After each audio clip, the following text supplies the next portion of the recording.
ANM ನ್ಯೂಸ್ಗೆ ಸ್ವಾಗತ. ಚಿಂತಾಮಣಿಯ ಹೆಸರಾಂತ ಡೆಕ್ಕನ್ ಆಸ್ಪತ್ರೆ. ನಮ್ಮಲ್ಲಿ ಜನರಲ್ ಮೆಡಿಸಿನ್, ಸಾಮಾನ್ಯ ಶಸ್ತ್ರಚಿಕಿತ್ಸೆ, ಅಡ್ವಾನ್ಸ್ಡ್ ಲ್ಯಾಪ್ರೋಸ್ಕೋಪಿಕ್ ಶಸ್ತ್ರಚಿಕಿತ್ಸೆ, ಗ್ಯಾಸ್ಟ್ರೋಎಂಟರಾಲಜಿ, ಮೂಳೆ ಚಿಕಿತ್ಸೆ, ಪ್ರಸೂತಿ ಮತ್ತು ಸ್ತ್ರೀರೋಗ ಶಾಸ್ತ್ರ, ಮಕ್ಕಳ ಚಿಕಿತ್ಸೆ, ದಂತ ಚಿಕಿತ್ಸೆ, ಕಿವಿ, ಮೂಗು ಮತ್ತು ಗಂಟಲು, ಮೂತ್ರಶಾಸ್ತ್ರ ಚಿಕಿತ್ಸೆ, ನರವಿಜ್ಞಾನ, ನಾಳಿಯ ಮತ್ತು ಎಂಡೋವ್ಯಾಸ್ಕ್ಯುಲರ್, ನೆಫ್ರಾಲಜಿ, ಡಯಾಲಿಸಿಸ್, ಬೌಲ್ ಚಿಕಿತ್ಸೆ, ರೇಡಿಯಾಲಜಿ, ಎಂಡೋಸ್ಕೋಪಿ ಲಭ್ಯ.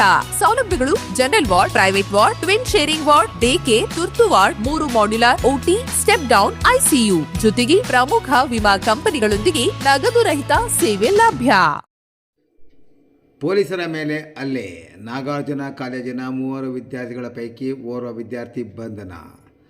ಪೊಲೀಸರು ಎಂಬ ಭಯವೂ ಸಹ ಇಲ್ಲದೆ ಅವರ ಜೊತೆ ವಾಗ್ವಾದ ನಡೆಸಿ ಪೊಲೀಸರ ಮೇಲೆ ಹಲ್ಲೆ ಮಾಡಿದ ವಿದ್ಯಾರ್ಥಿಗಳ ಘಟನೆ ಚಿಕ್ಕಬಳ್ಳಾಪುರ ತಾಲೂಕಿನ ಹೊರವಲಯದಲ್ಲಿರುವ ನಾಗಾರ್ಜುನ ಕಾಲೇಜಿನ ಮುಂಭಾಗದಲ್ಲಿ ಮೇ 8ರಂದು ಶುಕ್ರವಾರ ನಡೆದಿತ್ತು.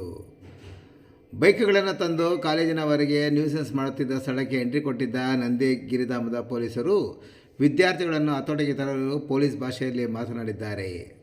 ಆದರೆ ಮದ್ಯದ ನಶೆಯಲ್ಲಿ ಇದ್ದಾರೆನ್ನಲಾದ ಕೆಲ ವಿದ್ಯಾರ್ಥಿಗಳು ಸಾರ್ವಜನಿಕ ಸ್ಥಳದಲ್ಲಿ ಪೊಲೀಸರ ಜೊತೆ ವಾಗ್ವಾದ ನಡೆಸಿ ಎಎಸ್ಐ ಗಂಗರಾಜು ಎಂಬುವರ ಮೇಲೆ ಹಲ್ಲೆ ನಡೆಸಿದ್ದಾರೆ.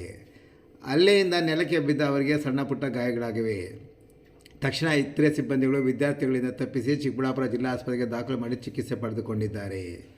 ಪೊಲೀಸ್ ಸಿಬ್ಬಂದಿ ಮೇಲೆ ಹಲ್ಲೆ ನಡೆಸಿದ ವಿಡಿಯೋ ರಾಜ್ಯ ಮಟ್ಟದಲ್ಲಿ ಸುದ್ದಿಯಾಗುತ್ತಿದ್ದಂತೆ ನಂದಿಗಿರಿಧಾಮ ಪೊಲೀಸ್ ಠಾಣೆಯಲ್ಲಿ ನಾಗಾರ್ಜುನ ಕಾಲೇಜಿನ 3 ವಿದ್ಯಾರ್ಥಿಗಳ ಮೇಲೆ ಪ್ರಕರಣ ದಾಖಲು ಮಾಡಿದ್ದಾರೆ.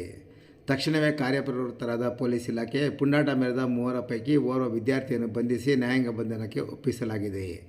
ಇನ್ನು ತಲೆಮರೆಸಿಕೊಂಡಿರುವ 2 ವಿದ್ಯಾರ್ಥಿಗಳಿಗಾಗಿ ಪೊಲೀಸರು ಶೋಧ ಕಾರ್ಯ ಮುಂದುವರೆಸಿದ್ದಾರೆ.